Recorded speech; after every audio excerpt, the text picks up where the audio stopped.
Bismillahirrahmanirrahim. Assalamu alaikum. Very dear students, your biology teacher Madam Farzana Suhail here with the last lecture of unit number 12. आप सबको पता है name of unit number 12 is coordination and control. Dear students, आज का हमारा topic जो हम discuss करने जा रहे हैं वो है peripheral nervous system. Peripheral nervous system हमारी 10th क्लास की बायोलॉजी की बुक में पेज नंबर 39 पे मौजूद है।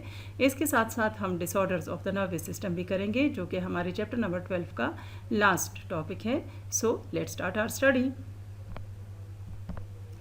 फर्स्ट ऑफ ऑल हम नर्वस सिस्टम को डिफ़ाइन करेंगे। नर्वस सिस्टम हमारा वो सिस्टम है जो कि हमारी बॉडी को अपने एक्सटर्नल इन्वायरमेंट के साथ कोऑर्डिनेट करने में हेल्प करता है। Nervous system is of two types, that is central nervous system and peripheral nervous system. Central nervous system को अपने प्रीवियस लेक्चर्स में हम काफ़ी डिटेल में डिस्कस कर चुके हैं। Central nervous system again divided है हमारे पास ब्रेन और स्पाइनल कॉर्ड में, जबकि आज का जो हमारा टॉपिक पेरिफेरल नर्वस सिस्टम के बारे में है। Peripheral nervous system is composed of nerves. ये वो सिस्टम है जो कि नर्व्स पे मुश्तमिल होता है और इसका फंक्शन है हमारे तमाम के तमाम बॉडी को हमारे सेंट्रल नर्वस सिस्टम के साथ कोऑर्डिनेट करना, उसके साथ मिलाना। पेरिफेरल नर्वस सिस्टम चूँकि नर्व्स पे मुश्तमिल है, इसलिए इस नर्व्स को हम टू टाइप्स में दोबारा से डिवाइड करते हैं। वो नर्व्स जो कि हमारे ब्रेन से निकलते हैं इनको कहा जाता है क्रेनियल नर्व्स। इनका नंबर है 12 पेयर्स, जबकि स्पाइनल नर्व्स वो नर्व्स होती हैं जो कि हमारे स्पाइनल कॉर्ड से निकलती हैं और इनका नंबर ज़्यादा है as compare to cranial nerves. इनका नंबर है 31 पेयर्स। इन दोनों टाइप्स ऑफ नर्व्स का फंक्शन है हमारे तमाम के तमाम बॉडी पार्ट्स को हमारे ब्रेन और स्पाइनल के कॉर्ड के साथ एसोसिएट करना, इसके साथ मिलाना या कोऑर्डिनेशन में हेल्प करना। हमारे पास जितने भी क्रेनियल नर्व्स हैं तो ये मेजॉरिटी हमारे पास मोटर और सेंसरी नर्व्स हैं, जबकि हमारे पास स्पाइनल नर्व्स तमाम के तमाम मिक्स्ड नर्व्स हैं। पेरिफेरल नर्वस सिस्टम में दो तरह के न्यूरॉन्स होते हैं, या हम ये कह सकते हैं कि दो तरह के नर्व्स होते हैं। These are motor neurons and sensory neurons. Motor neurons का फंक्शन है सेंट्रल नर्वस सिस्टम से मैसेजेस को लेके जाना और मसल्स और ग्लैंड्स पे जाके इस मैसेज को ट्रांसफ़र कर देना, जबकि सेंसरी न्यूरॉन्स का फंक्शन है सेंसरी ऑर्गन्स से मैसेज लेके आना towards the central nervous system.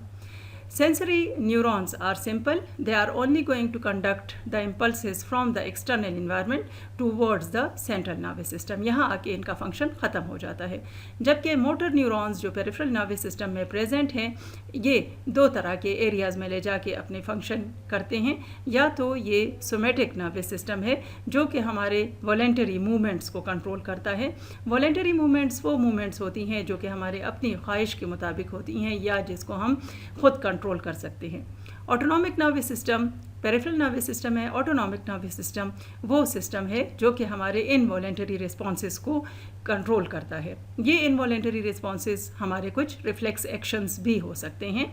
Autonomic nervous system, dear students, is again divided into two types. The first type of autonomic nervous system is called sympathetic division.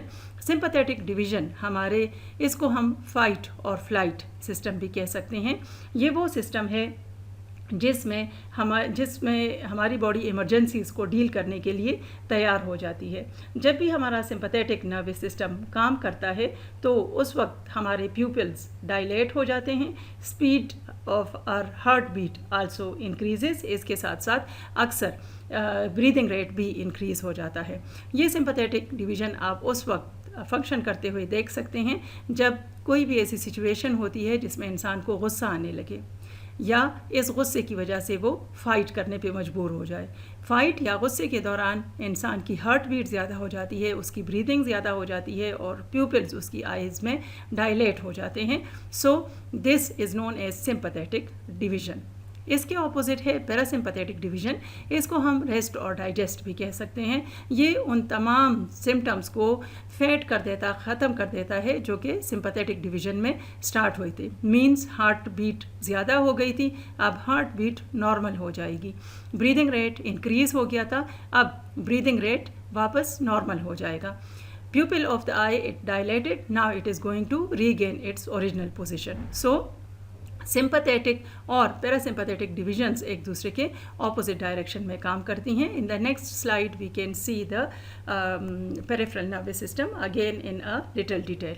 Here we are having a little bit detail of the peripheral nervous system again, that is somatic nervous system and autonomic nervous system. दोबारा से आप देख सकते हैं कि इसमें है हमारे पास parasympathetic and sympathetic nervous system. Here you can see different actions which take place in the body of the human being when the autonomic nervous system is functioning. अभी हमने पिछली स्लाइड्स में देखा कि ऑटोनॉमिक नर्वस सिस्टम को हम divide करते हैं सिंपैथेटिक एंड पैरासिम्पैथेटिक. अब इन दोनों को हम कंपेयर करेंगे. आई स्पेस का फंक्शन हम देखेंगे. जब हमारा सिंपैथेटिक नर्वस सिस्टम काम करेगा, pupils of I it will dilate, जबकि पैरासिम्पैथेटिक में दोबारा से कॉन्स्ट्रिक्ट हो जाएगा, अपने नॉर्मल पोजीशन पे आ जाएगा. माउथ के साथ क्या होगा? जब सिंपैथेटिक नर्वस सिस्टम काम करता है, माउथ बिकम्स ड्राई, अक्सर मुंह खुश्क हो जाता है. जब कंफ्यूज हम होते हैं उस वक्त हम फील करते हैं कि हमारी ज़ुबान बिल्कुल खुश्क हो गई है.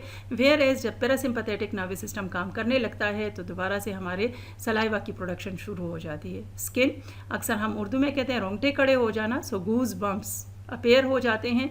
Where as parasympathetic nervous system में गूज बम्प्स ख़त्म हो जाते हैं and we are feeling normal. ये सिचुएशन अक्सर खौफ के वक्त होती है. Lungs, respiration increased whereas respiration is normal. Heart, the heart beat is going to be increased, दिल की धड़कन तेज़ हो जाएगी. Whereas here the decrease rate means normal, दोबारा से नॉर्मल कंडीशन पे आ जाएगा.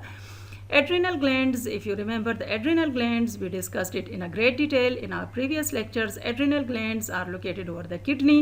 इससे एपिनेफ्रिन और नॉर एपिनेफ्रिन, ये दोनों हार्मोन्स हम काफ़ी डिटेल में पढ़ चुके हैं और हम ये भी पढ़ चुके हैं कि ये हमारे इमोशंस को कंट्रोल करते हैं. सो इन दोनों हार्मोन्स की प्रोडक्शन काफ़ी ज़्यादा हो जाएगी when the sympathetic nervous system is active. So जब पैरासिम्पैथेटिक नर्वस सिस्टम एक्टिव होगा तो decreased epinephrine and nor epinephrine की प्रोडक्शन होगी. Digestion, decreased motility where as increased motility. Here you can practically see that central nervous system and the effect of sympathetic and parasympathetic nervous system when they work. यहाँ पे आप देख सकते हैं dilated pupil, whereas यहाँ पे आप देख सकते हैं कि pupil constrict हो गया है और दोबारा से contracted हो गया है और दोबारा से अपने normal position पे आ गया है. Same is the case of the salivary glands. Here you can see lungs, respiration increase, respiration decrease. इसी तरह से सारा आप प्रोसेस जो हम पीछे अपने स्लाइड में पढ़ा है हमने, यहाँ पे हम इसको प्रैक्टिकली देख सकते हैं in different parts of the body. Now here again you can see the details of all these parasympathetic and sympathetic nervous system when they are functioning in detail. You can see the effect of these different organs when they are under the control of parasympathetic nervous system and sympathetic nervous system. The last topic of our chapter number 12 is disorders of the nervous system. Now dear students, we are going to discuss the very first disorder which is mentioned in our book, that is epilepsy. Epilepsy, in our day-to-day language, you must have listened the name of a disease which is called मिर्गी या फिर fits भी हम इसको कह सकते हैं. Fits means दौरे आना. This is the type of functional disorder of the nervous system in which suddenly excessive discharges of nerve impulses takes place from the brain. Epilepsy is a group of syndromes characterized by recurring seizures. Seizures means attacks, fits. Epilepsy syndromes are classified by specific patterns of clinical features. Family history भी हो सकती है इसकी. अगर हम patient की background को study करें तो ये भी हो सकता है कि जो पेशेंट है उसकी फैमिली में एपिलेप्सी की हिस्ट्री चली आ रही हो. Epilepsy is a syndrome of another underlying condition such as brain tumour. Brain tumour की वजह से भी एपिलेप्सी हो सकती है. सबसे पहले हम डिफ़ाइन करेंगे एपिलेप्सी को. ये वो कंडीशन है जिसमें कि बार बार पेशेंट्स पे अटैक आते हैं. These attacks are known as seizure. Characterised by abnormal electric discharges from brain. इसका रीज़न क्या है आगे हमारी स्लाइड में आएगा. Electrical discharges from the brain are the main reason, often in cerebral cortex. Cerebral cortex this was the part of the brain. इससे अक्सर ये इलेक्ट्रिकल डिस्चार्जेस होती हैं और इन इलेक्ट्रिकल डिस्चार्जेस का जो इफ़ेक्ट होता है तो that is known as seizure. Epilepsy is chronic seizure disorder with recurrent and unprovoked seizure. Different agents जो रिस्पॉन्सिबल हैं एपिलिप्सी की, तो these are exposure to toxins. बाज़ दफ़ा टॉक्सिन्स से अगर बॉडी एक्सपोज हो जाए, एक्सीडेंटली इसको ले लिया जाए, कोई भी ऐसा टॉक्सिन जिसकी वजह से हमारे न्यूरल जो स्ट्रक्चर है ब्रेन का वो इफ़ेक्ट हो सकता है. It can be lead, it can be infections. बाज़ दफ़ा ब्रेन के अंदर इन्फेक्शंस हो जाते हैं, मुख्तलिफ वायरल इन्फेक्शंस या बैक्टीरियल इन्फेक्शंस, उसकी वजह से भी एपिलिप्सी हो सकती है. और न्यूरोलॉजिकल इंजरी, या कोई ब्रेन के अंदर कोई ऐसी इंजरी हो जाए जिसमें न्यूरॉन्स इफेक्ट हो जाएं, या फिर very very high grade of fever can also cause this epilepsy.